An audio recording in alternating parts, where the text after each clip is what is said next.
नमस्कार दोस्तों, स्वागत है आपका ऑनलाइन इंजॉय स्टडी में।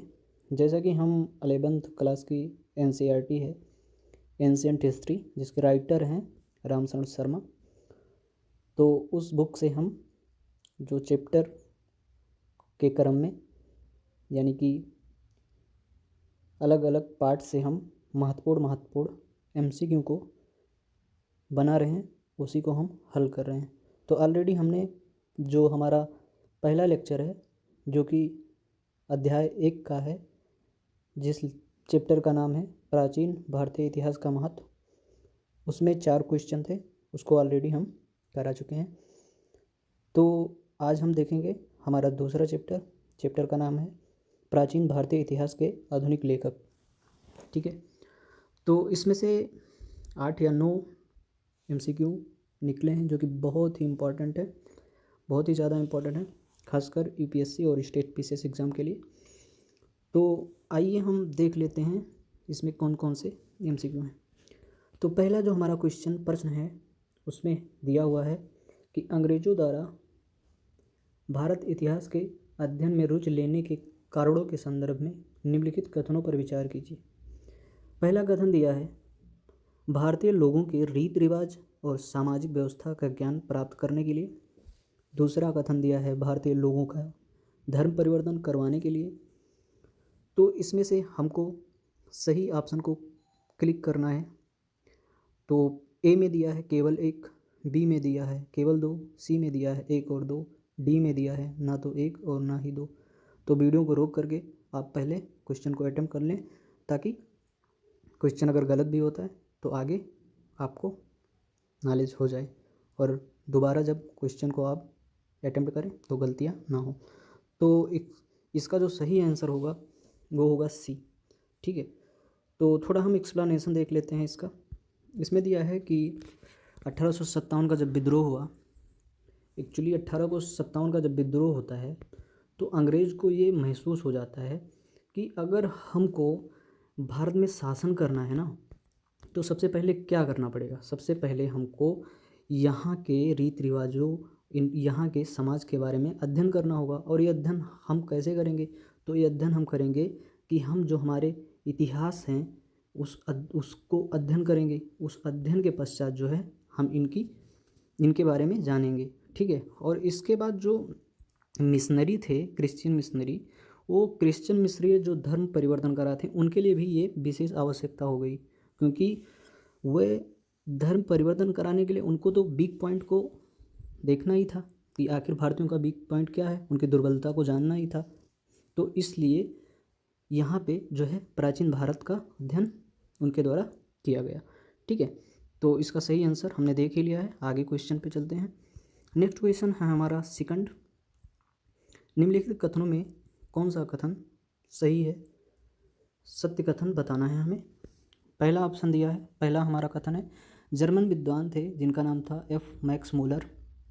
इन्होंने sacred books of the series में भारतीय धर्म ग्रंथों का अनुवाद किया।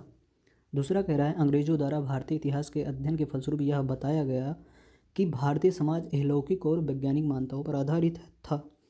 तीसरा कथन कह रहा है कि मनुस्मृति का अंग्रेजी अनुवाद एक कोड ऑफ जेंटुलाज नाम से शुरू हुआ।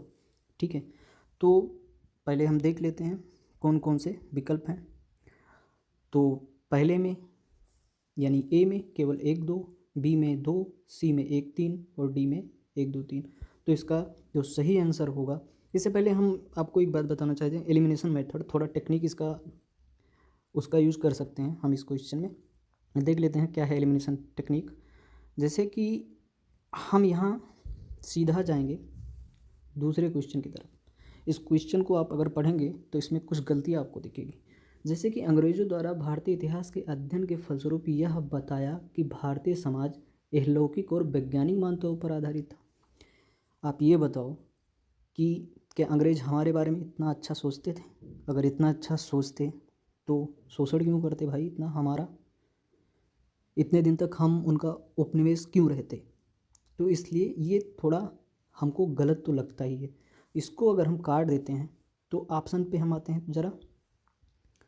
अब हमने 2 को काट दिया है ऑलरेडी, कि हमारा जो है ऑप्शन 2 तो सही नहीं हो सकता। ठीक है, तो 2 को हम यहाँ काट दिए, यहाँ काट दिए, 2 ऑप्शन यहाँ पे है और डी में भी 2 ऑप्शन दिया हुआ, तो हमारा आंसर सी निकल के सामने आ गया और यही आंसर हमारा सही भी है। अब थोड़ा एक्सप्लेनेशन हम देखते हैं।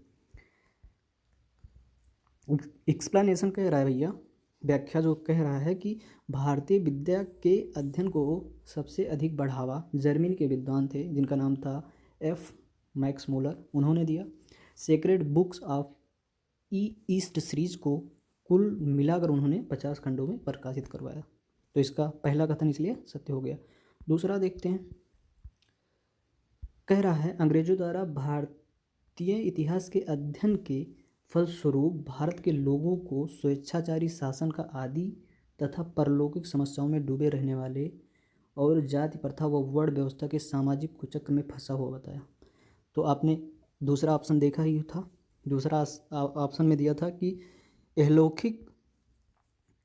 एहलौकिक और वैज्ञानिक मान्यताओं पर आधारित था, ऐसा ऑप्शन में दिया था, इसलिए दूसरा आंसर हमारा गलत हो जाता। तीसरा देखते हैं, ठीक है।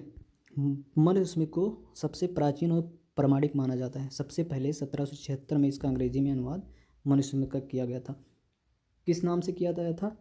ये कोड ऑफ जेंटुलाज, ठीक है, ये कोड ऑफ जेंटुलाज, ठीक है। आगे चलते हैं नेक्स्ट क्वेश्चन की ओर। हमारा तीसरा क्वेश्चन क्या है, कह रहा है, तीसरा क्वेश्चन कह रहा है भारतीय इतिहास के अंग्रेजी लेखकों के संदर्भ में निम्नलिखित कथनों पर विचार कीजिए, ठीक है। कह रहा है सर विलियम जोन्स ने धार्मिक ग्रंथ भगवद गीता का अंग्रेजी में अनुवाद किया था। दूसरा कह रहा है ब्लिंकिस ने कलकत्ता में एशियाटिक सोसाइटी ऑफ बंगाल की स्थापना की थी, ठीक है। तो इसका जो ऑप्शन होगा, ये जो इसका जो आंसर सही आंसर होगा, आप अटेम्प्ट कर लीजिए, करिए कुछ इसको वीडियो को रोक करके, ठीक है। तो ये इसका जो आंसर है वो सी है, क्यों सॉरी इसका जो सही आंसर है वो डी है, ना तो 1 ना तो 2, ठीक है, मतलब कोई सही नहीं है। क्यों कोई नहीं सही है, थोड़ा देख लेते हैं। एक्चुअली जो सर विलियम जोन्स है ना, उन्होंने भगवद गीता का अंग्रेजी में अनुवाद नहीं किया था, उसका अंग्रेजी में अनुवाद किया था ये ब्लिंकिंस ने, ठीक है, ये ब्लिंकिंस ने भगवद गीता का अंग्रेजी में अनुवाद किया था, ठीक है। और इसके पश्चात अगर हम दूसरे क्वेश्चन की ओर जाएँ, दूसरे ऑप्शन की ओर जाएँ, तो जो ब्लिंकिंस थे इन्होंने कलकत्ता एशियाटिक सोसाइटी की स्थापना नहीं की थी, बल्कि सर विलियम जोन्स ने कलकत्ता एशियाटिक सोसाइटी का स्थापना 1784 ईस्वी में की थी, ठीक है। तो ऑप्शन ऊपर का नीचे, थोड़ा ऑप्शन को ट्रिकी बनाया गया है, ठीक है। चलो थोड़ा हम व्याख्या को देख लेते हैं। उपरोक्त दोनों कथन असत्य हैं, जैसा कि हमने बताया असत्य हैं। 1785 में प्रसिद्ध धार्मिक ग्रंथ भगवद गीता का अंग्रेजी अनुवाद किसने किया? ब्लिंकिंस ने किया। ईस्ट इंडिया कंपनी के सर विलियम जोन्स, इन्होंने जो है 1784 में कलकत्ता में एशियाटिक सोसाइटी ऑफ बंगाल नामक शोध संस्थान की स्थापना की थी, ठीक है। उस समय गवर्नर जनरल कौन थे? उस समय गवर्नर जनरल थे लॉर्ड वारेन हेस्टिंग्स, ठीक है। चलो देखते हैं चौथे क्वेश्चन। हमारा चौथा क्वेश्चन कह रहा है भाई विलियम जोन्स ने निम्नलिखित में से किसका अंग्रेजी में अनुवाद किया था? तो जो विलियम जोन्स थे उन्होंने अंग्रेजी अनुवाद किया था अभिज्ञान शकुंतलम का, ठीक है। इसका सही आंसर अभिज्ञान शकुंतलम है।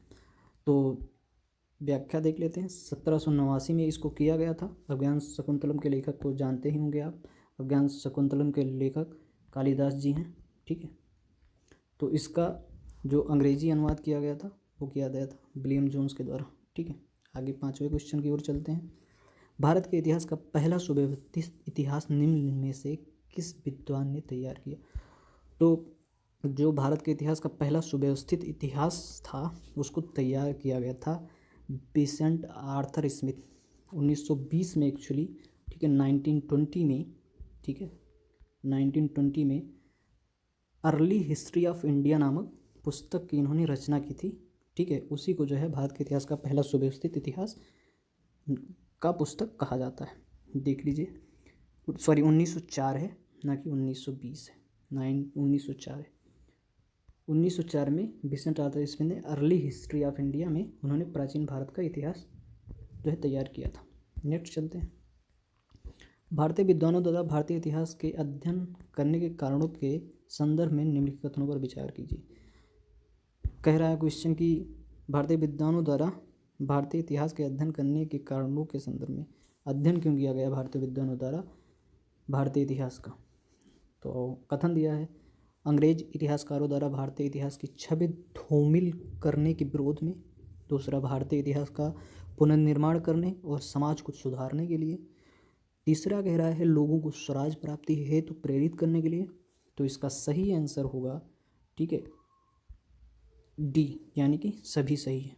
थोड़ा एक्सप्लेनेशन देखते हैं, ठीक है। भारतीय विद्वानों ने, विशेषकर वे जो पाश्चात्य शिक्षा को ग्रहण किए थे, ठीक है, तो उन्होंने जो है इसको व्यवस्थित करने का प्रयास किया। एक्चुअली हुआ क्या, अंग्रेज़ों द्वारा जो है जो इतिहास की रचना की गई भारतीय इतिहास की, उसमें विभिन्न प्रकार की बुराइयों के बारे में बताया गया और यहाँ तक कि यहाँ के सामाजिक आर्थिक जो भी राजनीतिक जो भी विचारधाराएं उनकी थी वो सटीक नहीं थी। तो इस आधार पर भारतीय विद्वानों ने जो है समाज को केवल सुधारा ही नहीं चाहते थे, बल्कि वे भारत के प्राचीन इतिहास का पुनर्निर्माण इस प्रकार करना चाहते थे कि उससे समाज को सुधारने में मदद मिले और यह कार्य भारत के लोगों को भारत के इतिहास का ज्ञान करवा भी सके, ठीक है। चलो, और ये जो लास्ट वाला ऑप्शन है कि भारतीय विद्वानों ने भारत के लोगों को भारत के स्वर्णिम इतिहास के बारे में अवगत करवाकर स्वराज प्राप्त करने हेतु प्रेरित किया, ठीक है। सातवां चलते हैं क्वेश्चन की ओर। भारतीय इतिहास लेखकों के संदर्भ में निम्नलिखित कथनों में कौन सा कथन सत्य है? पहला है, रामकृष्ण गोपाल भंडाकर ने सातवाहनों के दक्कन के इतिहास का पुनर्निर्माण किया था। दूसरा कह रहा है, हेमचंद्र राय चौधरी ने महाभारत काल से लेकर गुप्त साम्राज्य के अंत तक भारतीय इतिहास का पुनर्निर्माण किया था। तीसरा कह रहा है, B.A. स्मिथ ने प्राचीन भारत के गणराज्यों के अस्तित्व के बारे में बताया था। इसको भी थोड़ा आप एलिमिनेशन टेक्निक का यूज़ करके आंसर तक पहुंच सकते हैं। 50-50 का रेशियो इसमें काम आ सकता है, यानी 50-50 क्वेश्चन सही होने के चांसेस हैं। बिकॉज जब आप तीसरा क्वेश्चन पढ़ेंगे, B.A. स्मिथ ने प्राचीन भारत के गणराज्यों के अस्तित्व के बारे में बताया, ऐसा तो कुछ है नहीं।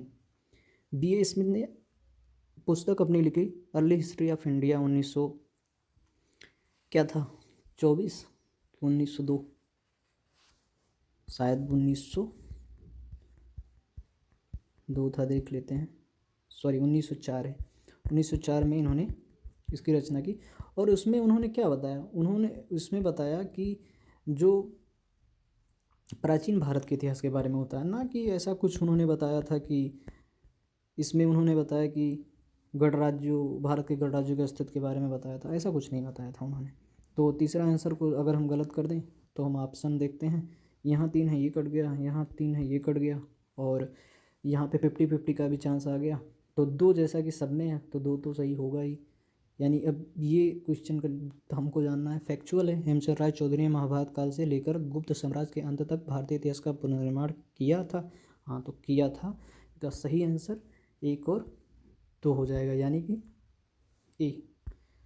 चलते हैं, थोड़ा एक्सप्लेनेशन देख लेते हैं। महाराष्ट्र के रामकृष्ण गोपाल भंडाकर, महाराष्ट्र के थे रामकृष्ण गोपाल भंडाकर और विश्वनाथ काशीनाथ राजवाड़े समर्थित विद्वान थे। उन्होंने देश के सामाजिक और राजनीतिक इतिहास का पुनर्निर्माण किया, ठीक है। आरजी भंडाकर ने जो आरजी भंडाकर थे उन्होंने सातवाहनों के दक्कन के इतिहास और वैष्णव संप्रदायों के इतिहास का पुनर्निर्माण किया। पहला ऑप्शन यही था, ठीक है। फिर उल्लेखनीय है कि दोनों महान समाज सुधारक थे और अपने शोधों से विधवा पुनर्विवाह का इन्होंने समर्थन किया और जाति प्रथा का उन्होंने विरोध किया, बाल विवाह का भी विरोध किया और जो सती प्रथा थी उसका भी विरोध उन्होंने किया। और फिर इसके बाद दूसरा कह रहा है, हेमचंद्र राय चौधरी ने महाभारत काल से लेकर गुप्त साम्राज्य के अंत तक प्राचीन भारत के इतिहास का पुनर्निर्माण किया। तो ये हमारा दूसरा ऑप्शन था, हेमचंद्र राय चौधरी ने महाभारत काल से लेकर गुप्त साम्राज्य के अंत तक प्राचीन भारत के इतिहास का पुनर्निर्माण किया, ठीक है। अब ये ऑप्शन हमारा जो चौथा है, चौथे में दिया था, तीसरा में दिया था B.A. स्मिथ के बारे में। तो B.A. स्मिथ ने अपने इतिहास लेखन में से सिकंदर के आक्रमण के बारे में वर्णन किया है, यानी कि सिकंदर के आक्रमण के बारे में वर्णन किया है, ठीक है। तथा जो K.P. जायसवाल ने सिद्ध किया कि प्राचीन काल में यहाँ गणराज्यों का अस्तित्व था जो अपना शासन स्वयं चलाते थे, ठीक है। 8वें क्वेश्चन की ओर चलते हैं। भारतीय इतिहास के लेखकों के संदर्भ में निम्नलिखित में से कौन सा कथन असत्य है, तो इसमें असत्य बताना है। जहाँ भी सत्य सत्य रहा करे, जहाँ असत्य रहा करे वहाँ खास करके अंडरलाइन कर लिया करें, क्योंकि कन्फ्यूज होना पड़ता है।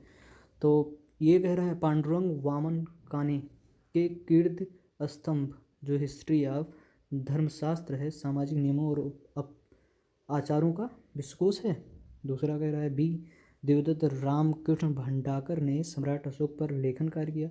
तीसरा कह रहा है एस कलतेकर ने ये हिस्ट्री ऑफ साउथ इंडिया का लेखन किया।